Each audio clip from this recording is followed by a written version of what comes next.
Like when I hear about this blocking, and it feels like I'm living in a parallel China. Like in a sense, it feels like I'm like how China does things. It feels like we're moving towards that direction. Is that fair to say? Or That is fair. I've written about it quite often. I've said that there's a grand bargain being offered, as much as that bargain also is not true in terms of a choice towards cultural and economic growth as against civil political rights and federal diversity.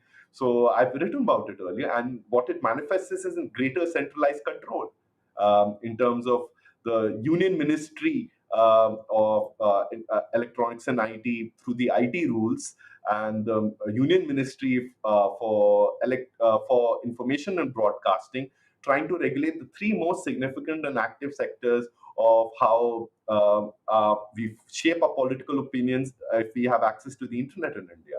Those three opinions are social media, internet messaging platforms, four mediums. Firstly, social media. Secondly, internet messaging based platforms. Third is online video streaming platform or OTT providers. And fourth are digital news publishers.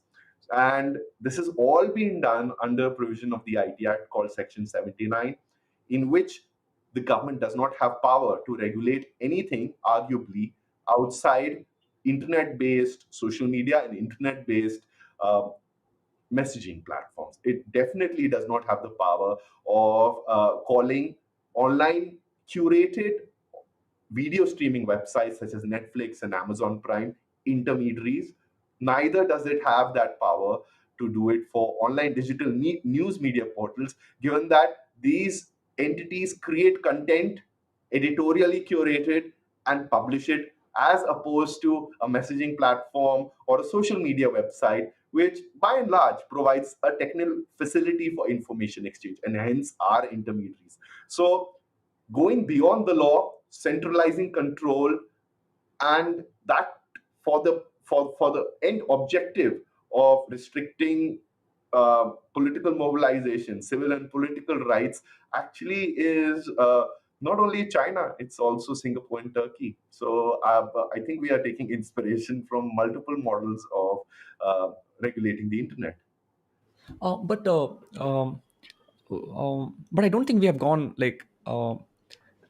I don't think we've gone like full. We have not made that transformation completely. Like the way I'm thinking about this is, even though I feel like we are moving in a direction where it is more and more seeming like we are living in a different, we are living in another China, or we might live in another China if if we continue to take this direction. But if I go on Twitter, I do see it's not like I don't see any criticism of the current government, or I don't see any like your. I mean, this podcast. I mean, this episode in itself is like a testament to we are talking about this, we are discussing this, and you run this you run this amazing foundation as well. So it's not like we have completely gone in this direction where anyone who says M is next day taken into the taken to custody, and his family is missing or something like that. So we have not. There seems to be hope, no, or at least from a person who doesn't know anything about this, it seems like there seems to be hope. Is that a fair thing to say, or? Yes, that indeed is a fair thing to say. I think we all of us, if you don't envision a better future, if you don't think about that, there are also pockets in which the internet offers us so much opportunity to discover, to build upon our personalities, for exploration and curiosity, for us to read works of literature, engage with art, or create content such as this podcast by itself. It's what it makes it so wonderful. And I think to a large extent, this sense of optimism around the use of technologies is something which requires consistent effort on part of both civil society, users, but much more importantly, government, to implement the same constitutional protections which were there for other mediums. Now, at the start of this podcast itself, and you were posing questions to me, Ryan, I myself said that bad practices have built over a period of time. It's not as if I'm only stating that over the past few years things have changed in terms of a change in direction. I'm saying we've been heading down the same direction. We have accelerated pace, and this direction is the race to the bottom. Here, I do think that, for instance, if you look at how China implements censorship through what is called as the 10-cent army, for every post on Weibo, you get 10 cents, or how in the its online messaging platform, because it made a historic choice not to permit Western Silicon Valley platforms. If you send certain phrases, they do not transmit, or it suspends digital accounts by itself, preventing the ability in a highly networked digital society for people to uh, travel, take loans, interact with their family members or colleagues.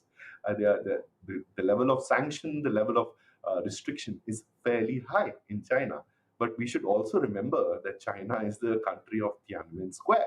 China is a country which also published, I think so, it's called document number 9, and it's in terms of years ago, in terms of thinking about how it would regulate influencers to promote harmony and social values of togetherness.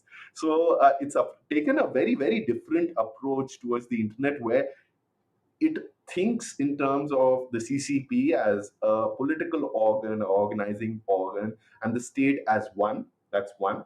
Secondly, it thinks about any technology as an essential component of that cultural program, which is both at the party and the state level. I don't think so. India's there yet. But I do find myself questioning much more often, why are we having these conversations and where are we taking our inspiration from when we have the Constitution of India? Okay.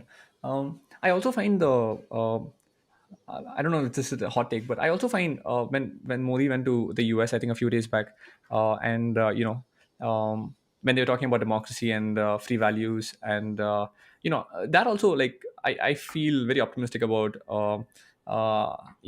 even though it may be lip service, but I don't know. I hope that there might be a switch in. Um, the way they do things at home, and maybe the decisions that they take. I feel like you can't just it'll be very weird if like if Xi Jinping went to US and started talking about, like, freedom and values.